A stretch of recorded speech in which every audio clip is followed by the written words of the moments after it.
এই টাইপের প্রশ্নটা এখানে দিয়ে দিচ্ছে 1/√2, -1 √2 কোন পদ? 8√2। তাহলে আমরা গুণোত্তর দ্বারা n তম পদের সূত্র কি জানি? n তম পদের সূত্র হচ্ছে এরকম, গুণোত্তর দ্বারা ar⁻n-1। তাহলে আমাকে বলছে কোন পদ এটা, তাহলে আমরা কি লিখতে পারবো?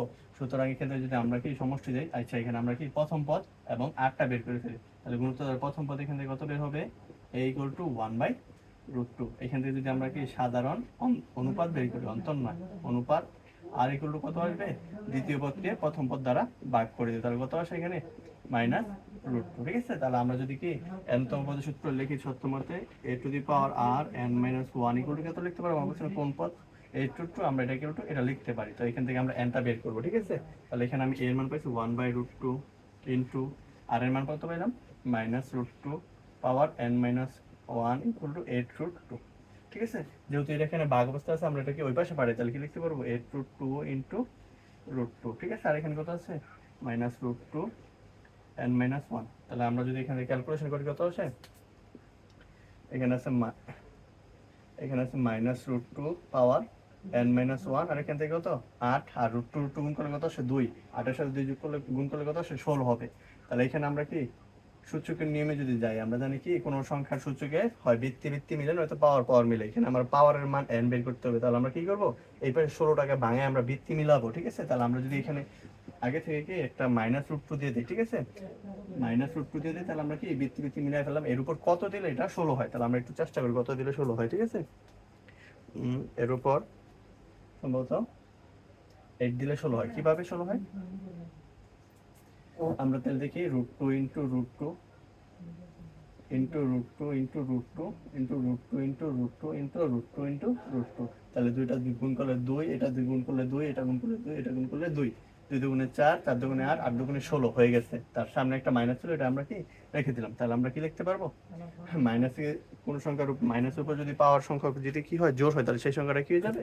প্লাস হয়ে যাবে। তাহলে আমরা এখান থেকে কি লিখতে পারবো? দুইটা থেকে n-1 লিখতে পারবো 8। তাহলে আমি n কত লিখতে পারবো? 8 + 1। সুতরাং n = 9। তো এটার আনসার কি? 9তম পদের মান 1/√2। ঠিক আছে, গুণোত্তর দ্বারা এই ম্যাথটা দিয়ে বললো। ঠিক আছে, এটা বেশিরভাগ সময় ক নাম্বারে দেখতাম? 2 নম্বরে আসতে। 3 + x + y + z + 243 হলে আমাকে বলছে x y z এর মান নির্ণয় করো। সেক্ষেত্রে এখানে এটা গুণোত্তর দ্বারা কি পদ? প্রথম পদ। তাহলে আমরা এটা লিখে দিই। প্রথম পদ কত পাইলাম? প্রথম পদ a = পাইলাম 3। এক্ষেত্রে আমাকে কি এখান থেকে আমি সাধারণ অনুপাত বের করতে পারবো, কারণ কি আমার x এর মান জানি না, y এর মান জানি না, z এর মান জানি না। কিন্তু এখানে আমার পঞ্চম পদ দেওয়া আছে, তাহলে আমরা লিখতে পারি কত? পঞ্চম পদ = 243। ঠিক আছে, তাহলে আমরা যদি n তম পদের সূত্রটা লিখি, আমরা গুণোত্তর দ্বারা n তম পদের সূত্র কি জানি? n তম পদের সূত্র হচ্ছে ar⁻n-1। তাহলে আমরা কি এখানে যদি আমরা কি এখানে এই ar⁻n-1 এগুলো যদি আমি এটা লিখি, তাহলে লিখতে পারবো না? কিরকম লিখতে পারবো? এক্ষেত্রে যদি পঞ্চম পদ বলছে, আমরা কি করতে পারি? সূত্রটাকে বাংলায় লিখতে পারি ar⁻5-1, এবং এইটাইগুলো বলেছে আমার কত? 243। তাহলে আমরা এখানে লিখে দিই 243। এক্ষেত্রে আমার কি করতে হবে? এখান থেকে আর এর মানটা বের করে নিয়ে আসতে হবে আর কি। আর এর মান নিয়ে আসতে পারলে আমার দ্বিতীয় পদ, তৃতীয় পদ, চতুর্থ পদ বের করা যাবে। ঠিক আছে, যেহেতু এখানে আমার এর মান দেওয়া আছে কত? 3, আমি এটা বসাই দিলাম। r⁴ = 243। তাহলে আমি কি 3 যেহেতু গুণ অবস্থা আছে, তাহলে ওই পাশে গেলে কি হবে? ভাগ হয়ে যাবে। তাহলে 243কে আমরা এখন কি করবো? 3 দ্বারা ভাগ করে দিব। 243কে 3 দ্বারা ভাগ করলে কত হয়? 243 ভাগ 3 আসে 81। তাহলে আমরা এখন কি লিখতে পারবো? r⁴ = 81। ঠিক আছে, তাহলে এরকম আমার সংখ্যা নিতে হবে যেখানে পাওয়ার কিন্তু 4 আছে। তাহলে আমাকে এখানে একটা এরকম একটা সংখ্যা যার পাওয়ার 4 হবে, এবং এখান থেকে আমার r এর মান বের হয়েছে। তাহলে আমরা যদি rটাকে ভাঙাই কি লিখতে পারি? r⁴ কার উপর পাওয়ার 4 দিলে 81 হয়? 3 এর উপর পাওয়ার 4 দিলে 81 হয়। তাহলে আমরা এখান থেকে সুতরাং কি লিখতে পারবো? r = 3। আমার এর মান দেওয়া ছিল, আমি r এর মান বের করে ফেলছি। এখন আমার কি x y z, যেটা আমার কি ইজিলি বের করতে পারবো। তাহলে আমি যদি কি করি, এখানে x বলতে কততম পদ? প্রথম পদ, দ্বিতীয় পদ। তাহলে আমরা যদি লিখি দ্বিতীয় পদের সূত্র কি?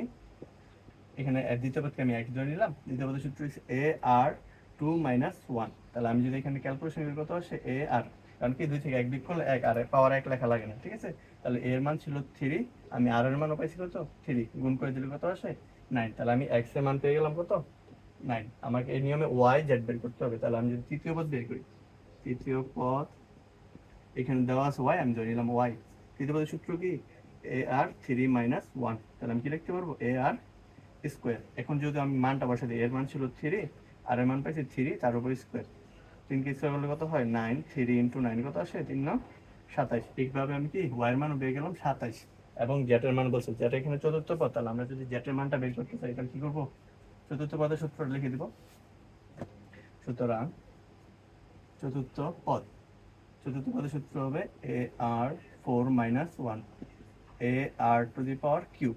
এখন আমি এর মানটা আর কি আর এর মানটা বসাই দিই, এর মান ছিল 3 আর এর মান ছিল কত 3 কিউব, তাহলে এখানে কত আসে 27 ইন্টু 3। আর 27 ইন্টু 3 গুণ করলে কত আসে 3 7 21, 1 হাতে আছে 2, 3 গুণ 6 আর 2 8, তাহলে 81। তাহলে আমি ওয়াই জেড এর মান পেয়ে গেলাম কত 81। তাহলে আমার এক্স এবং ওয়াই জেড এর মান কি বের করা হয়ে গেছে, ঠিক আছে।